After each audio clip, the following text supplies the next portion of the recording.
Alright, today we have the forces of the Concorde versus the Gar in a pitched battle.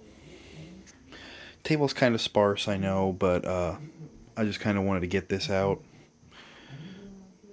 For the Concorde, we have a light spotter drone with plasma rifle. For the Concorde, we have a light drone with a spotter drone. That's this little guy here. That's the spotter drone. And over here we have a 5-man squad with a spotter drone, a plasma lance, and the rest plasma carbines. Same thing again, plasma lance, spotter drone, carbines. And same thing again, plasma lance, spotter drone, a whole lot of carbines. Got a lot of infantry on the Concorde side. They're going to be marching big time. Over on the Gar side, we are much more condensed. They're white because they're primed. They're ready for paint. On this side, we have the Gar Battle Squad. They are armed with a killer main gun, Scourge cannon. And we'll go over that as the game progresses. And a close combat weapon. Over here, we have the Gar. Over here, we have the Gar Assault Squad, I believe they're called. And they have a killer plasma claw, which is just brutal. And that... I cannot remember the name of the weapon right now. Hold on one second, let's go find out.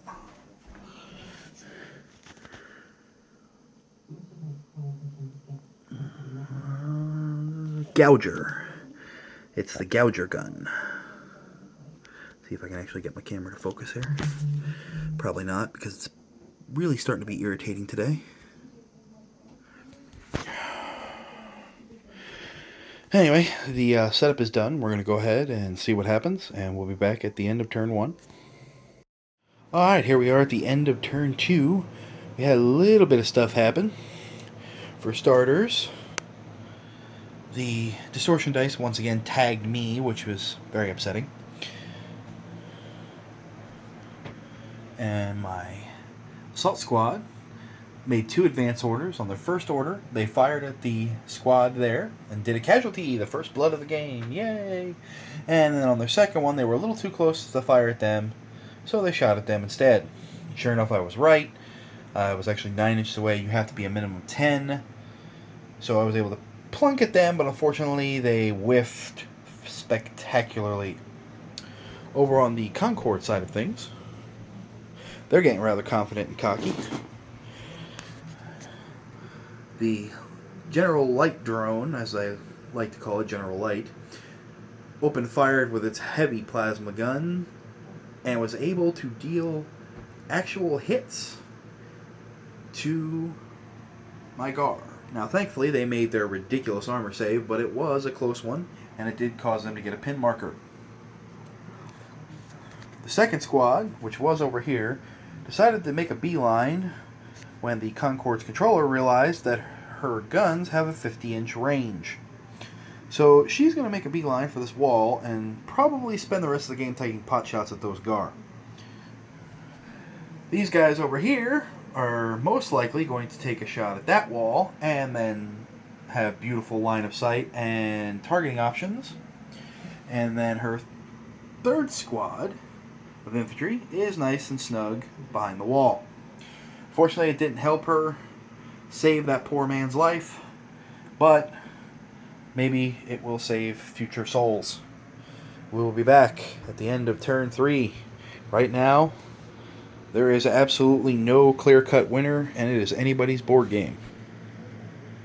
We're at the end of turn 3, and wow, did this get brutal fast. Realizing she needed some cover, she brought these boys behind this wall. Took some pot shots. Not very effective. The distortion die tagged her drone down.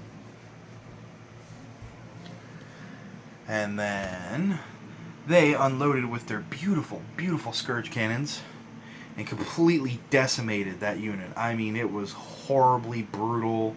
They went down in a hail of death. Over here, you'll notice, uh-oh, where'd they go? Where'd they go? Uh-oh. The Gar made it into assault by making a run move to get to here, and then a second run move to get around the wall and tag them. However, the Concorde made them pay for it by causing the first Gar casualty on the salvo for charging in. In Antares, any charges, the charged models get to react by either they can run away, they can stand and shoot, or if they have a special ability, they can use that. Well, they chose to stand and shoot, and it paid off. They actually dropped a model. Now, they did pay the cost for that bravery. They lost 2, and despite 2 rounds of fighting, the Concorde are still here. The Gar could not finish them. Now, as far as game predictions go, this looks to be pretty much in the hands of the Gar at this point. Unless something drastic happens, I am predicting a Gar victory. And we'll be back at the end of turn 4. Well, that turn went rather quickly. Looks like my prediction may be coming true here.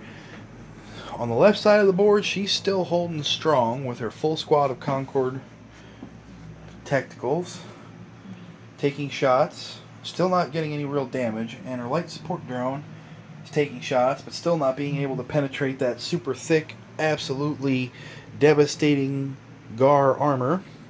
Over on the middle of the board, there's nothing because she's been removed, and then over here, her last gasp, unfortunately, was not very much of a gasp. The Gar were able to chase her down and finish the job. We are going to be going probably one more turn, so unless a miracle happens, Gar victory next turn. We'll be right back. And here we are at the end of the game. As you can see, it pretty much ended very poorly for Concorde. This unit took a series of rapid fire casualties and broke, and the rest of them ran. Then with their second shot, they took out the light support drone with ease. And the die is still in the cup for those poor guys. There's no reason for them to move. So we called it there. Tabled on at the end of turn 5. A couple of things which I will go over in my battle report that we noticed right away. But other than that, it was a good game. And we'll see you next time. Alright, that was our battle report for Gar versus Concorde at 500 points. The listing came out to be 488 points, and then we each took the Lucky Shot Army option for 10 points. So it actually worked out to just under 500 points per side. I'm going to go ahead and put the Army lists so you guys can take a look at it. As you can see, it was pretty bare bones for the Concorde, and it had to be just because of the amount of stuff they can add but still fit within the 500 point limitations is really, there's a lot of stuff between drones, special weapons, X launchers. It really got out of control quick for one squad point wise. And then you realized, wow, I have to have a minimum of 3 of these squads in a 500 point list. So you basically end up going, and you get 3 squads that barely get the job done, as opposed to bigger games where you'd have 4 or 5 squads with kitted options and better drone survival and things of that nature. Now, I had a couple people ask me what I thought of the Concorde themselves, and I kind of touched on it right there, but I'd like to add, they are really, I don't know the word I quite want to use, I don't want to say squishy. Compared to the Gar, anything is squishy. The Gar can just shred everything, but the Concorde seem to be more of a technological race. They have The closest I could kind of pin them on is a Tau / Pan Oceana mix if you're into Infinity and 40K. They have the best equipment, they have the best of the best, and their drone technology is off the charts. They can have medic drones, they can have batter drones, which take hits for them, they can have shield drones. It's a lot. All in all, I think they're a good race. They're going to be much better at a larger point value than they are at a smaller point value. And I think that about covers it.